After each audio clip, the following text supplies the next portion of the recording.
Bonjour à tous, aujourd'hui je vais vous montrer la correction d'un petit récit d'aventure suite à une randonnée que j'ai faite au mont Aragat en octobre. Et ça va être l'occasion de voir comment je fais les corrections sur un premier jet et de vous donner quelques petits conseils, notamment on va se focaliser sur la fluidité.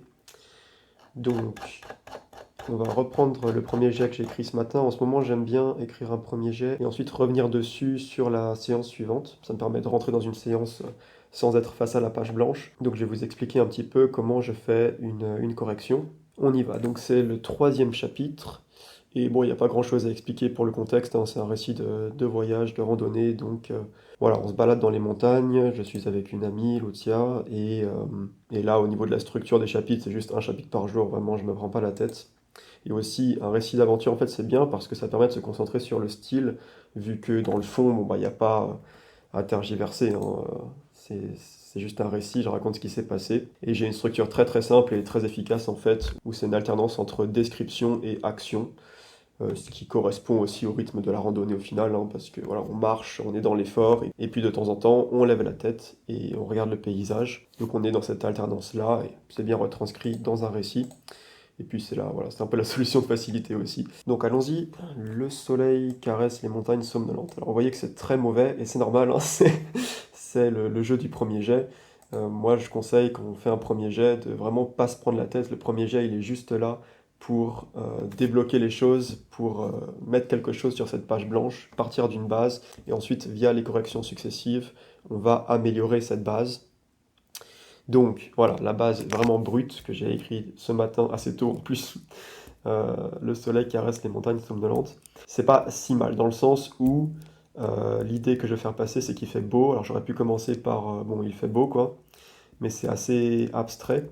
Et donc là, l'idée de cette introduction, c'est de faire passer le concept il fait beau à quelque chose de plus concret, donc le soleil sur les montagnes, une espèce de description. Alors c'est pas si évident.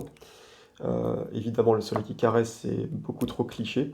Alors j'aime bien la personnification montagne somnolente, ça je pense que je vais le garder en tout cas pour le moment.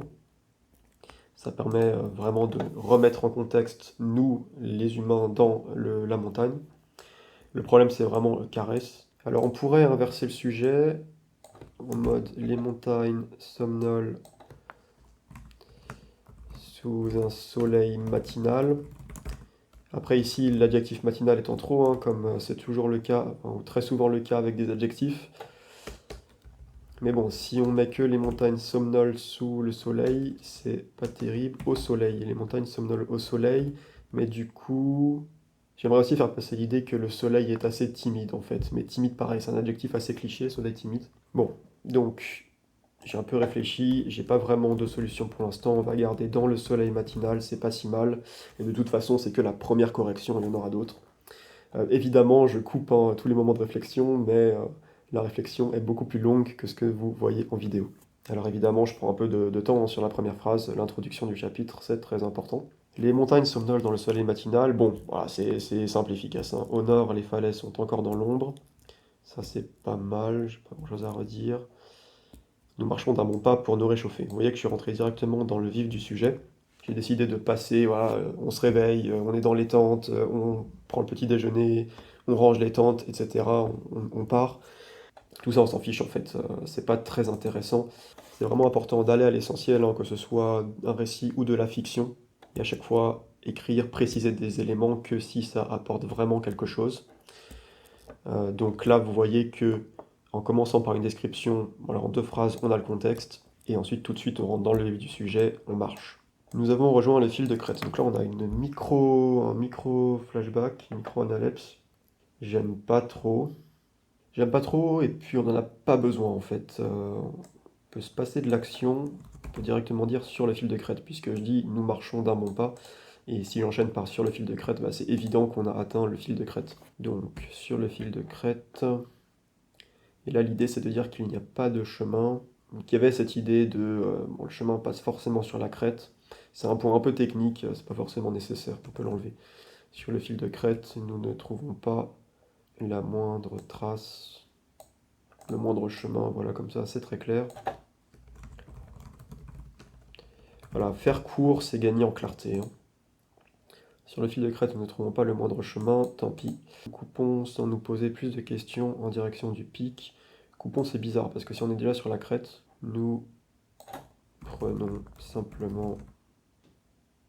Non, là ça fonctionne pas, là il y a un problème logique, parce que j'étais déjà en train de marcher sur le fil de crête. En gros, là on a nous marchons sur le fil de crête, et ensuite nous prenons la direction. Mais si on est déjà sur le fil de crête, on est déjà en direction du pic, donc on ne prend pas la direction, on continue simplement. Donc finalement là, le choix par défaut, ça serait nous marchons en direction du pic. Bon, c'est un peu pauvre. Et surtout, ça répète avec ce nous marchons là. Les crêtes ne trouvent pas le moindre chemin, tant pis. Nous improvisons,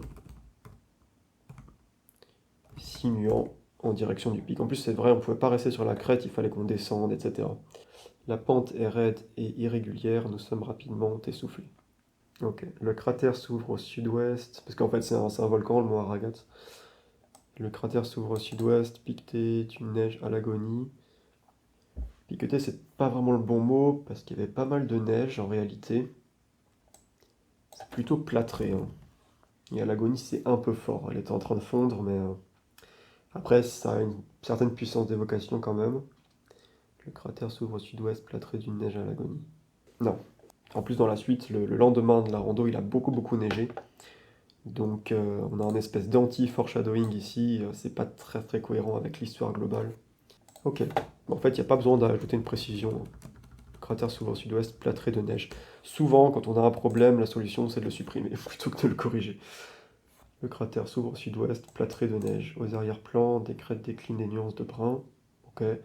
Dans le lointain, le mont Ararat flotte dans le ciel, blanc comme un rêve.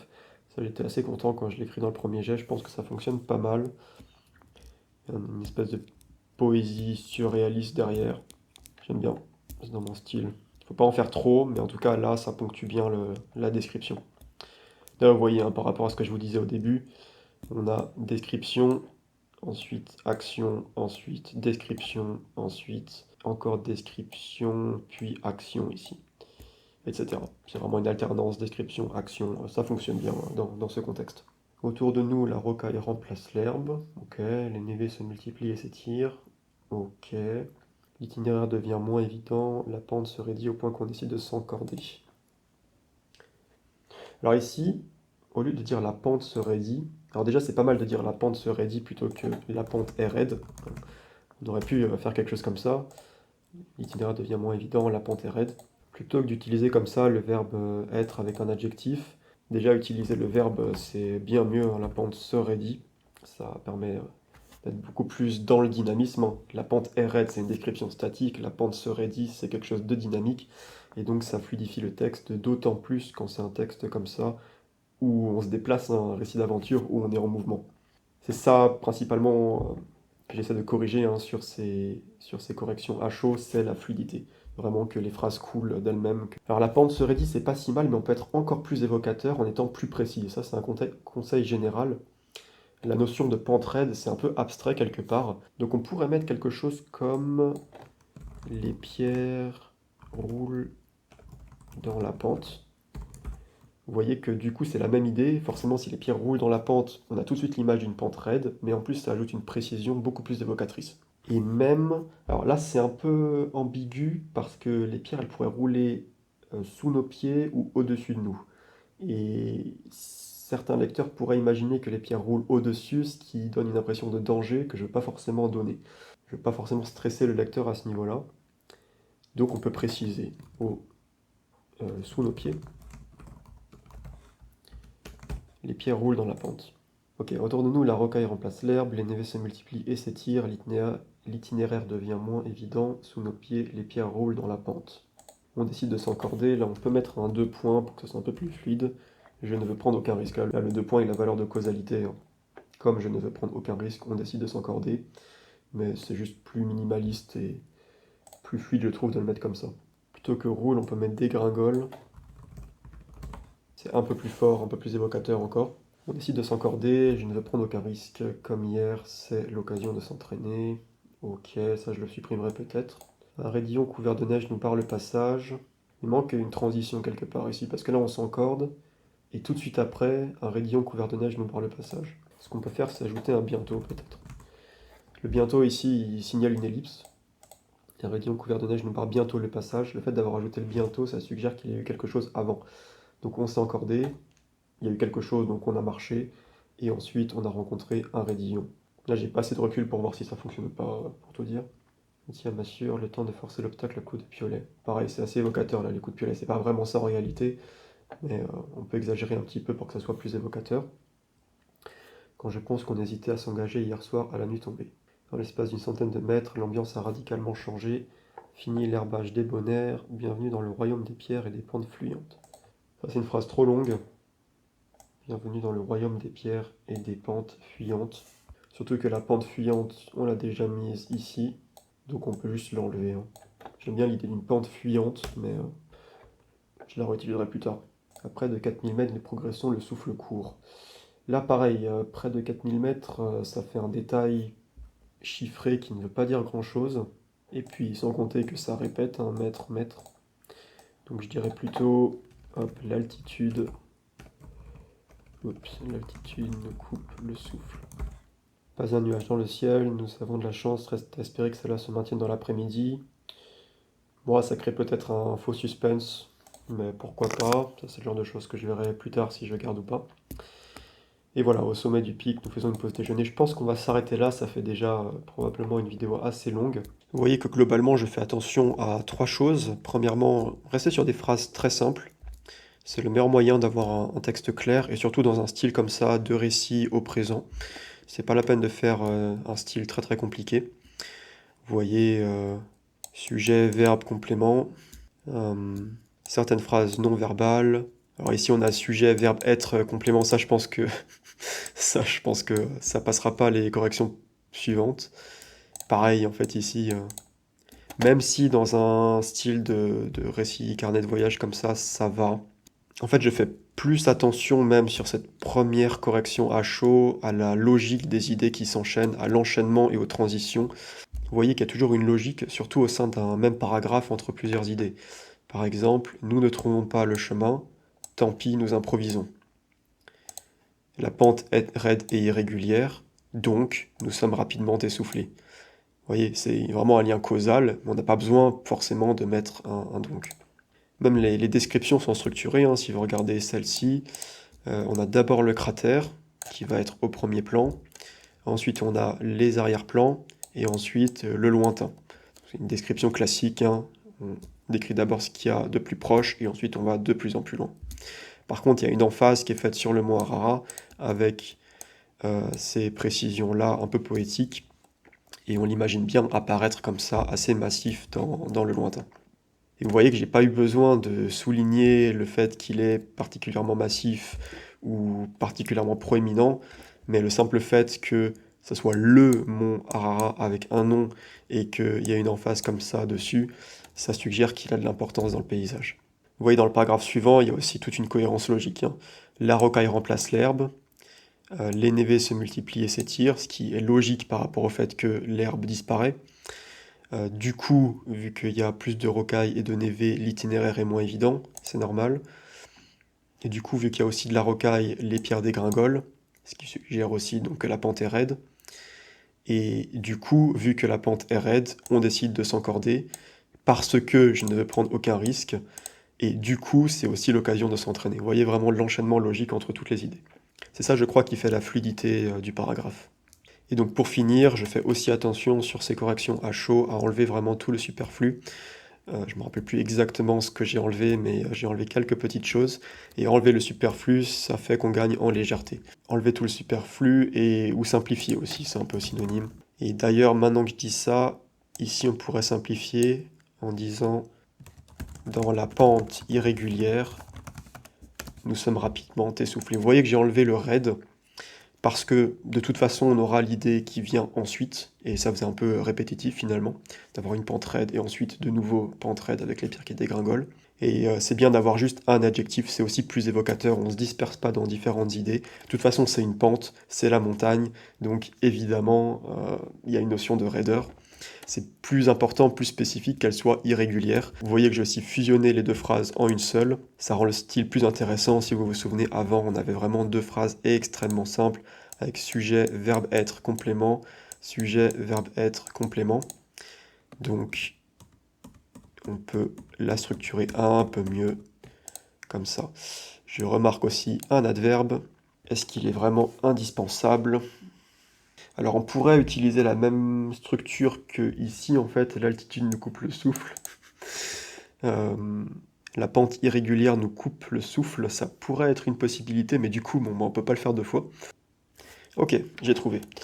Nous improvisons, signant en direction du pic, virgule, le souffle court dans la pente irrégulière. Voilà, tout simplement.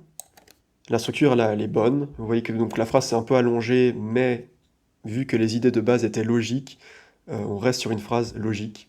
Et les virgules la structurent bien, nous improvisons, signant en direction du pic, le souffle court dans la pente irrégulière, c'est fluide, ça marche bien. Mais du coup, vous voyez qu'on s'est débarrassé de l'adverbe, on s'est débarrassé de la structure simpliste, c'est très bien.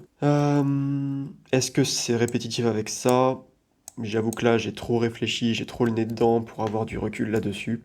Finalement, je trouve que c'est plutôt celle-ci qui tombe un peu comme un cheveu dans la soupe, parce que finalement, je décris le paysage, je dis qu'il n'y a plus d'herbe, qu'il y a des pierres, et ensuite, je repasse sur les protagonistes qui ont le souffle coupé, pour ensuite repasser sur le paysage. Ça, c'est pas terrible. Ok, alors j'ai pris un peu de temps là. J'ai une idée, on va essayer. L'altitude se fait de plus en plus ressentir. Le moindre effort nous coupe le souffle. Ça, c'est pas mal. Finalement, j'ai rajouté une étape logique, dans le sens où la description introduit la transition entre l'herbe et les pierres, ce qui implique qu'on monte en altitude, et du coup l'altitude se fait de plus en plus ressentir, c'est logique par rapport à ce que je dis précédemment, et donc physiquement, comment est-ce qu'on le ressent? Parce qu'on a le souffle coupé dans l'effort. Donc ça me semble logique. Maintenant au niveau du style, fini l'herbage des monnaie, des pierres. L'altitude se fait de plus en plus ressentir, le moindre effort nous coupe le souffle. Je pense que c'est pas mal, je vais laisser comme ça. Voilà, j'espère que cette petite relecture à chaud vous aura appris deux, trois petites choses. Donc à retenir, faire des phrases simples, les idées logiques qui s'enchaînent et enlever tout ce qui est inutile. Si vous suivez ces principes, vous aurez un texte tout à fait correct, très lisible, fluide, agréable à lire. Et certes, ça ne sera pas incroyable au niveau du style, mais au moins ça sera bien écrit. Et ensuite, dans un deuxième temps, on peut construire là-dessus et complexifier le style. Vous avez vu notamment quand j'ai traité ce paragraphe-là, où j'ai commencé par suivre les trois principes. J'avais trois phrases très simples, voire simplistes, qui s'enchaînaient logiquement, et ensuite je les ai fusionnées en une seule phrase, plus longue, mais qui garde la même structure logique, donc qui reste très claire, très fluide, et qui est juste un peu plus stylée, un peu plus efficace. Merci d'avoir regardé cette vidéo jusqu'au bout, je vous souhaite de belles explorations littéraires, à la prochaine!